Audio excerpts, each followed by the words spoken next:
Baik, shalom dan salam sejahtera untuk kita semua. Baik, teman-teman. Perkenalkan, nama lengkap saya Maximilian Sorbesiran, NPM 12200021. Baik. Saya dari program studi agribisnis, Fakultas Pertanian, Sains dan Kesehatan, Universitas Timor. Baik, pada kesempatan kali ini saya akan menjelaskan teori yang berjudul modal perdagangan healthcare online. Baik, langsung saja kita masuk pada pembahasannya. Jadi, teori perdagangan internasional dimulai ketika ekonomi Swedia, yaitu Eli Hesker, itu pada tahun 1919, dan Bertil itu Orlin itu pada tahun 1933, mengemukakan penjelasan mengenai perdagangan internasional yang belum mampu dijelaskan dalam teori keunggulan komparatif. Jadi, menurut pendapat saya terkait teori tersebut, yaitu teori Hesker Orlin merupakan warga negara Indonesia cenderung dalam memproduksi barang dan jasa yang memanfaatkan faktor produksi yang kita miliki dalam jumlah yang secara keseluruhan dan berlimpah.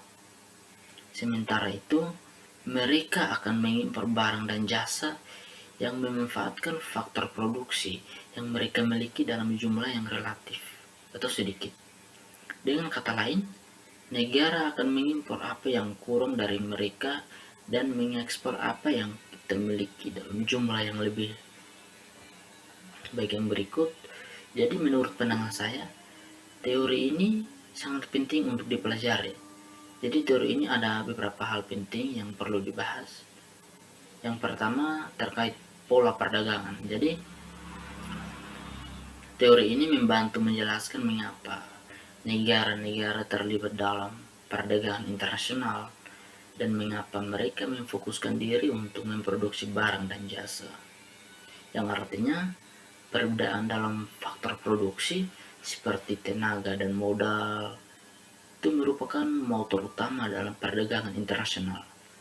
Dan yang kedua itu, teori ini menjadi pedoman untuk mempelajari dalam perdagangan internasional. Baik, jadi ada dua faktor yang mempengaruhi perdagangan internasional. Nah, faktor yang pertama itu faktor produksi.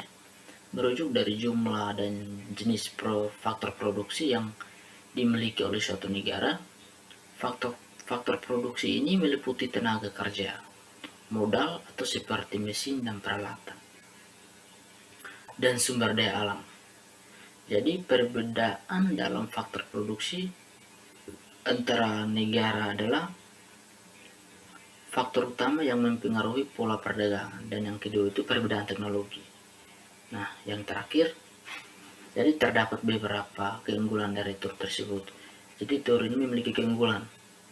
Jadi menurut pandangan saya, keunggulan komparatif yaitu banyak negara yang dapat mengalokasikan sumber daya yang langka secara efisien. Jadi melalui teori ini, setiap negara akan fokus pada produksi barang yang memiliki biaya peluang yang lebih rendah. Baik teman-teman, mungkin hanya ini sedikit penjelasan singkat dari saya. Semoga materi ini bermanfaat bagi teman-teman sekalian. Sekian dan terima kasih. Salam sejahtera untuk kita semua.